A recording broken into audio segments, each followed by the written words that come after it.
So hi Shubham, first of all, a big congratulations. Finally, after 8 years, you made into the list. Okay, so to all the viewers, it is very important to know, right, for you people कि इन्होंने 8 साल इंतजार किया है and it's not an easy time. 2016 he started and in 2020 he became the part of the Gold Tide. And it's like after that he never failed in the prelims examination, but this is the first time he cleared prelims, mains, interview, and secured 963 rank. Right. So this is kind of it took long time, but is finally इन्होंने ये चीज achieve करी है उसके लिए. So I have very limited and few questions, important questions for you because काफी students हैं मेरे like they wanted to kind of बहुत लंबा टाइम उनको वेट करने के लिए, कभी कभी 2 साल 4 साल, even they are not able to clear the prelims examination for so long. तो फर्स्ट ऑफ ऑल इतना लंबा वेट क्यों किया Shubham, like 8 years, like no but hardly we find someone इतना लंबा टाइम वेट करना. So what make you like what made you like to wait for so long? Sir, actually, I have decided to join the civil services during my graduation period. But जब मैंने preparation start किया था तब as such कोई guidance नहीं था. Even when I joined one of the coaching institute in Delhi, तो prelims को कैसे handle करना है या even mains को कैसे handle करना है, nobody taught us that.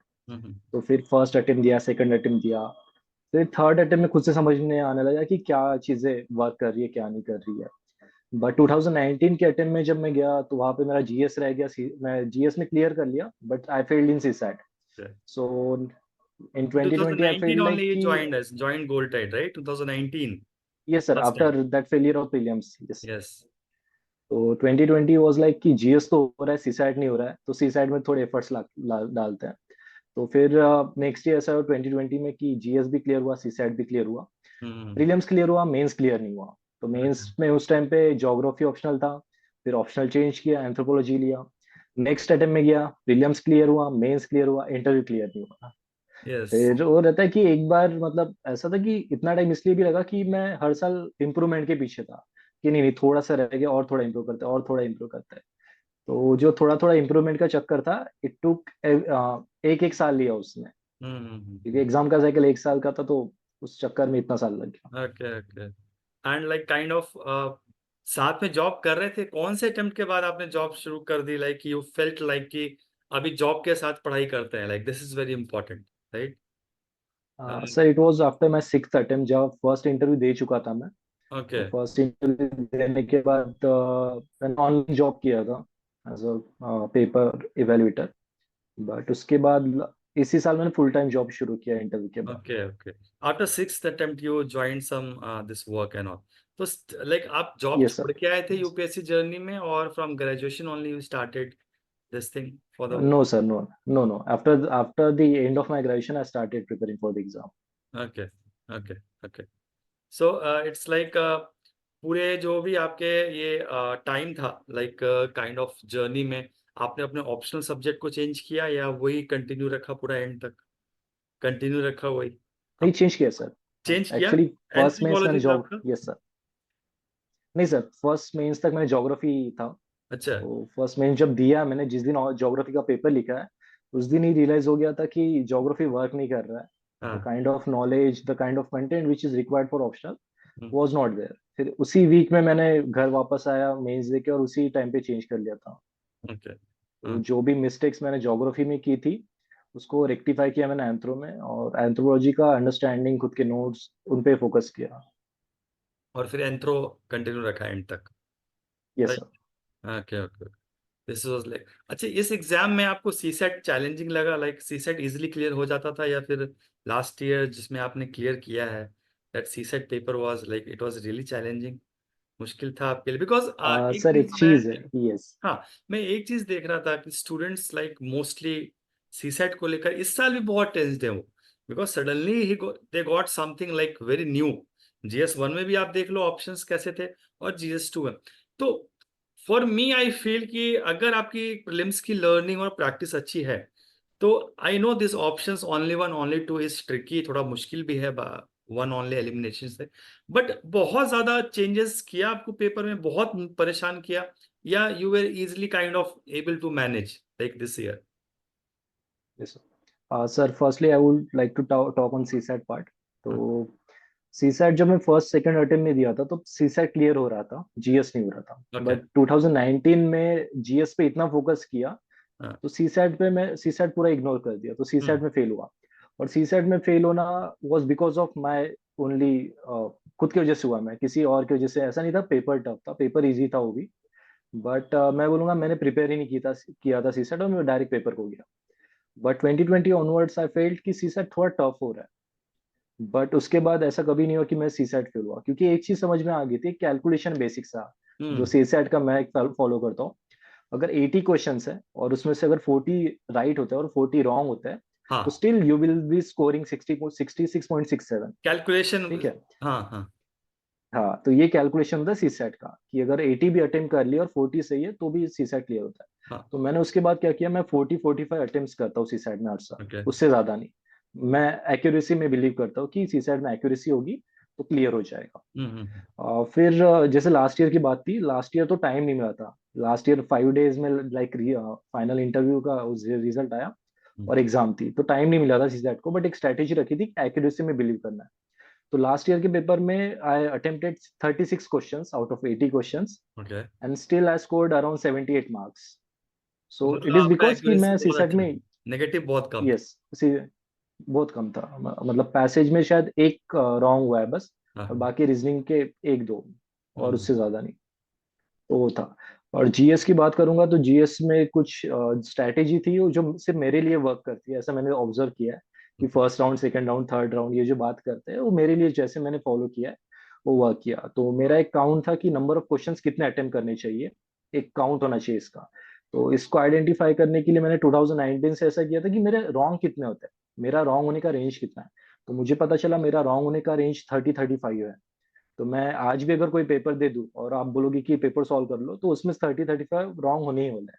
हाँ और हाँ। मैं अगर 50-50 भी करूँ तो भी 30-35 रॉन्ग है, 60 भी करूँ तो 30-35 रॉन्ग है। हम्म। तो इस कैलकुलेशन के हिसाब से मैंने एक सोचा कि 90 अब अगर मैं जाऊंगा और अगर वहाँ 35 रॉन्ग होता है तो 60 तो राइट हो रहा है, तो कट ऑफ इजीली क्लियर होता है। तो हम्म। इस कैलकुलेशन के हिसाब से मैं जाता हूँ। तो So this last year paper तो calculation is टफ था। not like common.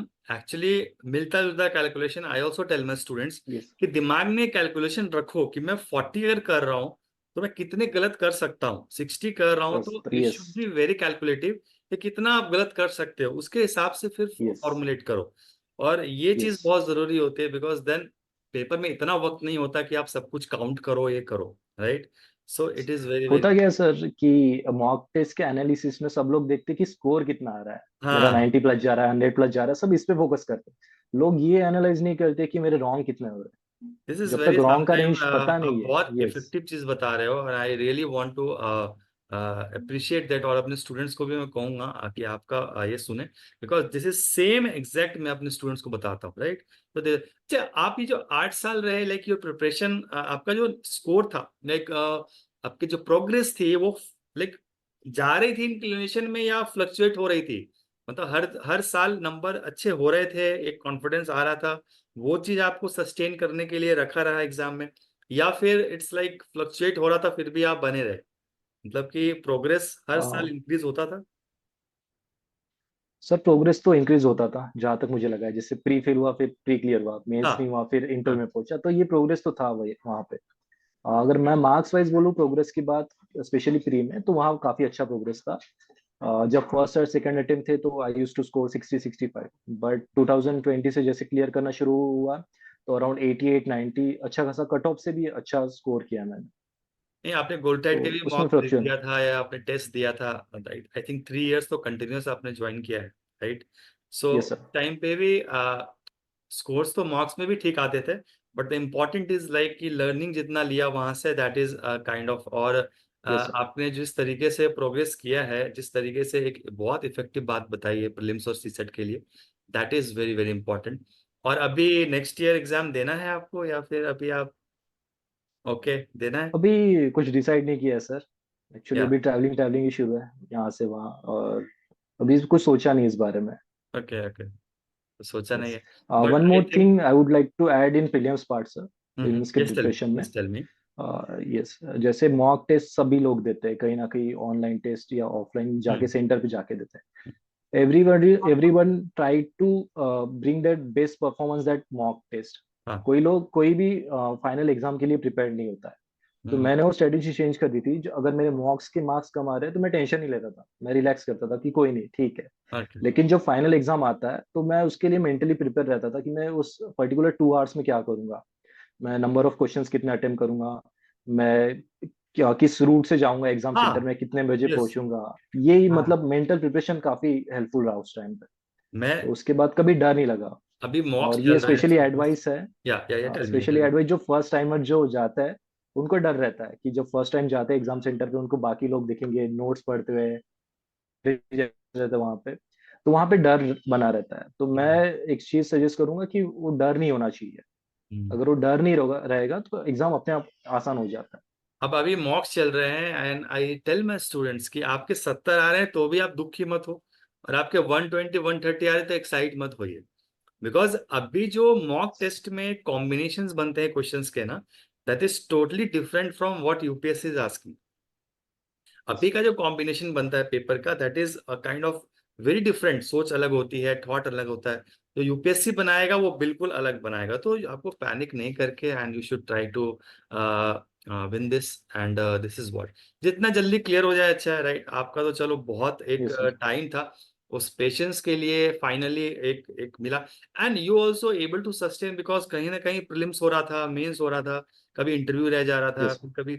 अगर प्रीलिम्स ही 3 4 साल तक नहीं हो तो it's kind of very kind of demotivating, है ना. तो Yes, sir. प्रीलिम्स का क्लियर करना I feel it's very very important. और आपका आई थिंक 3 इयर्स के बाद शुरू हो ही गया था क्लियर होना, तो वो भी आप Yes, sir. आपको चैनल में बना के रखा. So this is what. And I wish you all the best for the future Shubham. आप अच्छे से कीजिए, एग्जाम दीजिए. Yes, sir. I Thank you I so think much. You deserve more better place, because आपका मैं 2019 से ऑब्जर्व कर रहा हूँ, राइट. एंड हमने पहली बार जब हम एक बार मिले थे ग्रुप में, like after you clear your mains examination, right. हमने Yes, sir. वैसे एक एंथ्रोपोलॉजी के टाइम पे आपके स्विच. तो उस टाइम से फिर like you joined and then like पता नहीं चल पाया आपके बारे में, like finally you posted and then like हो गया इसका Yes, final. sir. And many students used to tell me कि शुभम सर ने रिकमेंड किया है Goaltide and all. I get Yes, student, sir. Yes, sir. Right. I get students Yes, sir. ये Shubham. Actually gold Tide की एक story है sir, मैं बताना चाहूंगा. हाँ. तो गोल्ड टाइड मुझे नहीं पता था. पहले एक कोई और इंस्टीट्यूट थी जिसका मैं डेली क्विज सॉल्व करता था. ओके. तो उस क्विज के कमेंट्स सेक्शन में गोल्ड टाइड का लिंक था. ओके. तो ओके. 2019 सितंबर का मंथ था, तो I visited Goaltide website और फिर डेली क्विज सॉल्व करना. तो डेली क्विज सॉल्व करते टाइम स्टार्टिंग में क्या होता था, 20 में से 1 2 मार्क्स आते थे. तो हाँ. थोड़ा डिमोटिवेटिंग सा लगता था. बट जब मैंने कंटेंट देखा कि जैसे बाकी जो टेस्ट सीरीज है या बाकी जो क्विज है उनका जो एक्सप्लेनेशन है उतना मजा नहीं आता पढ़ने. हम्म. बट गोल्ड टाइड में वो चीज थी कि ऑथेंटिक सोर्स था, प्रेजेंटेशन था मैप में, तो अच्छा लगता था पढ़ने में. हाँ. तो मैं स्टार्टिंग में 1 2 मार्क्स से इंप्रूव करके फिर 8 10 फिर 15 20 वहां तक पहुंचा हूँ. हाँ. तो एक टाइम ऐसा हो गया था कि गोल्ड टाइड का मतलब क्वेश्चन पढ़ के पता चल जाता था कि ऑप्शंस कहाँ पे है, कौन सा करेक्ट आंसर, ये भी पता चल जाता था. हाँ. तो फिर मैं लोगों को काफी सजेस्ट लंबा भी टाइम करता था प्रैक्टिस बहुत किया है ना सारे. आपने गोल्ड टाइड पे, इसीलिए like yes sir. Used to हो यस गए सर. आप बिल्कुल ऑप्शंस में. स्पेशली कोविड के टाइम में, स्पेशली कोविड के टाइम में बहुत ज्यादा प्रैक्टिस किया था. हाँ. और हाँ. फिर मैं जब लोगों को सजेस्ट करता हूँ तो क्या होता है कि लोग फॉलो करते हैं 1 2 दिन, और उनके जब कम मार्क्स आते हैं ना तो छोड़ देते हैं. मैं छोड़ अभी भी देते. सजेस्ट करता हूँ लोगों को मत मत छोड़ो. कंटेंट अच्छा है, आ जाएगा थोड़े टाइम में, मार्क्स आ जाएंगे. हाँ. हाँ. तो हाँ. 1 2 फ्रेंड्स अभी जिनसे आपने कांटेक्ट किया है, जिन्होंने आपको कांटेक्ट किया, उन्होंने हाँ. बताया कि ऐसा ऐसा है. तो उन्होंने जब स्टार्ट किया तो उनका भी वही था, यार मार्क्स नहीं आ रहे. मैंने बोला यार टिके रहो, हो जाएगा, आराम से हो मुझे जाएगा. पता है मेरे फ्रेशर्स बहुत कम होते हैं मेरी वेबसाइट पे, because when they come they don't feel good. Okay. तो मेरे पास यस. 70% जो स्टूडेंट्स हैं they are from like failures only, जो 3 अटेम्प्ट 2 अटेम्प्ट में फेल हो चुके हैं and then search for some other content and accidentally वो लाइक काइंड ऑफ इंसिडेंटली या जो भी कह लीजिए आप, वो मुझे फाइंड करते हैं वेबसाइट पे and then they start working. Anyway I am yes. Happy that you clear. Okay. आप जहां से भी किया, क्यों जो भी किया, very like kind after long thing, एक कम से कम एक भरोसा तो जगा फिर से आपके अंदर कि अब लाइफ में कुछ अच्छा करेंगे, राइट. सो एक स्टेबिलिटी मिल गई. यस. तो आई होप आप भी आप बिल्कुल एग्जाम देना एक बार आप पूरा रिलैक्स होके, because you deserve a much better place, right. So I will wait for yes. That moment and be keep in touch, ठीक है. जरूरत पड़ेगी when yes. Ever you you can just I'm just call away, right? And Yes, sir. anyway, be happy. Okay. Thank you so Yes, much. sir. And Yes, sir. we'll see. Thank you so much, sir. Okay.